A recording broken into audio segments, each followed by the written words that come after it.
Hey everyone, I'm Melanie from Streamlined Legal, where we help law firms get the most out of their practice management software. Tonight we're talking about estates.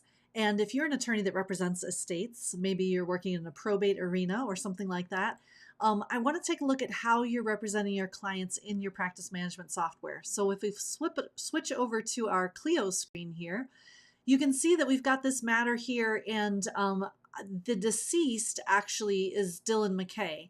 And here we've got the executor is Brenda Walsh.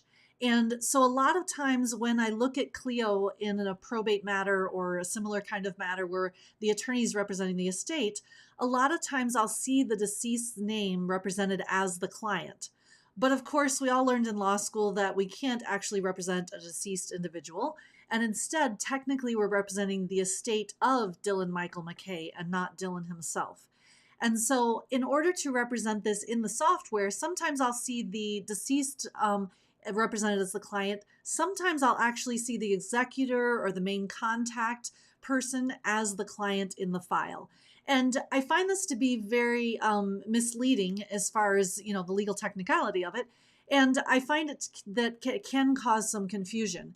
And so I wanted to recommend to you that there may be a better way to do this. What I would recommend is that instead of having the client be the deceased, we go ahead and we make some edits to this matter. And instead of having it be Dylan Michael McKay, I'm going to go ahead and delete him. And instead, I'm going to put in the estate of Dylan Michael McKay. And of course, I don't have that as a contact in here yet, so I'll put add new contact at the bottom. I'm going to represent him as a company, right?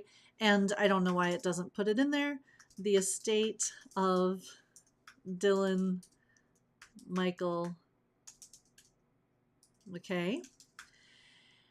And now, oh goodness, don't click too fast or you'll miss it. The estate of Dylan Michael McKay. Now keep in mind, if I already have him as a contact, then this won't be an issue for me, right? I can just select who it is, and that should work out just fine. I'm going to go ahead and save this contact. Now the estate of Dylan Michael McKay is the client. I'm going to go ahead and save this matter now because we've already got, you may recall, Brenda Walsh is the executor, and that's fine. I'm going to save that. And then if I want to, I can add the deceased as a related contact. I typically don't, frankly, just because I'm not going to contact him. I'm not going to reach out to him. The only reason I may do that if I'm doing some document automation and I want to go ahead and use his name in a document, then that could be very helpful. In which case I would come down here and add him, Dylan Michael McKay, as the deceased. Make sure you spell that correctly. And I can go ahead and save that. Now, some people are a little uneasy with this because they look at this and maybe they're concerned somebody doesn't know who to contact. I will sometimes go ahead and edit these relationships and say not only is Brenda the executor, but I'll also put main contact person, right? So that now anyone looking at this file, hopefully we've trained them to know that anyone listed as a main contact is the person that we're reaching out to when we have questions or need to move forward with the file. And so hopefully that makes your lives a little bit easier. Again, I can use Dylan as the deceased here. I can go ahead and use him in my document automation very easily. And then I can also have my actual client, technically legal client, represented, excuse me, as the client in the matter.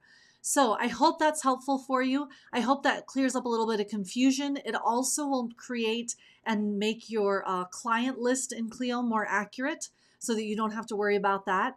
And it just all around makes things much more easy to follow if we have that kind of delineation and that kind of indication on the file.